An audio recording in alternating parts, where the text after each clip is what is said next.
the cleaning lady accidentally found out that the company's president was having financial troubles, so she took out her own living expenses to help him get through it. She said it was money her son gave her, and that she'd never used it. The president assumed a cleaner couldn't have much money in her account, so he politely turned down her offer. The next day, debt collectors came knocking. The cleaning lady pulled out her card again and said she'd pay off the president's debts. The collector said the president owed $10 billion. Since she insisted on helping, he decided to humiliate her in front of everyone. But when he swiped her card, he froze in shock. It was a supreme black card. He immediately realized this cleaner must have deep ties to the four major families. What he didn't know was that her son was actually a powerful and mysterious figure. Even the four families didn't dare mess with him, though he lived abroad. He sent his mother $10 million every month for living expenses, but she kept working as a cleaner and never touched the money. When she learned about the president's financial trouble, she wanted to use her own money to help him, but he didn't believe she could possibly have that kind of cash.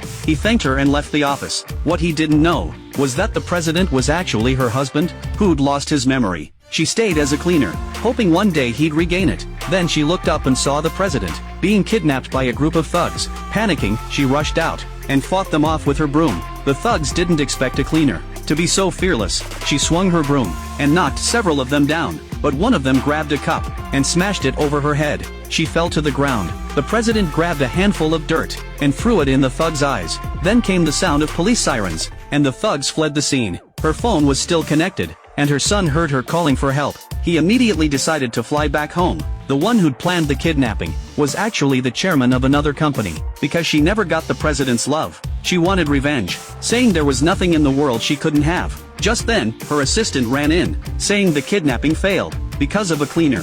Furious, the scheming woman scolded her assistant. Then she came up with another plan. Even though the kidnapping failed, they'd ruined the president's loan. The scheming woman then teamed up with the president's creditor. If he couldn't repay the debt, his whole company would be taken over. The next day, the president announced bankruptcy and divided the remaining cash among his staff.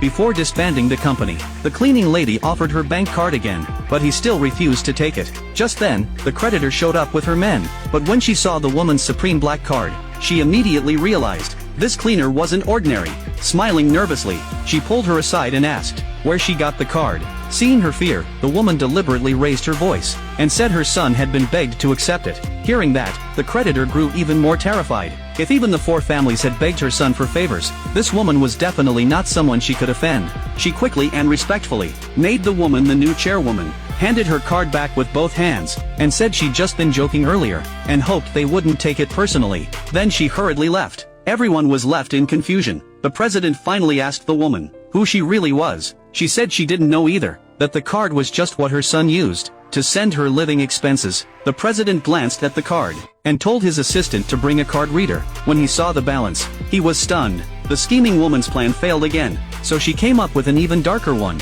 The president happily took the cleaner out for drinks. A little drunk, he looked at her and felt something strangely familiar. He couldn't resist kissing her. Right then, a car pulled up beside him, and several men got out and dragged him inside. The woman jumped into his car and chased after them. She burst into an abandoned warehouse and saw the president tied to a chair by the scheming woman. Two bodyguards immediately restrained her. The president shouted that she had nothing to do with it and begged them not to hurt her. The scheming woman could tell he cared deeply about her, so in anger, she grabbed a rope and wrapped it around his neck. At that moment, the woman's son finally arrived. A young lady from one of the four families was already at the airport to greet him. The man scolded them all furiously. Meanwhile, the scheming woman used the cleaner as leverage, saying she'd let her go if the president obeyed her. He cursed her as shameless. She was about to torture him when the woman broke free from the guards and ran to untie the president. She grabbed a stick and faced off against the bodyguards, but was quickly overpowered. Hearing her scream, the president suddenly regained his memory. The scheming woman tried to drag the cleaner away, but just then, the woman's son arrived in time, stopped them, and slapped the scheming woman across the face.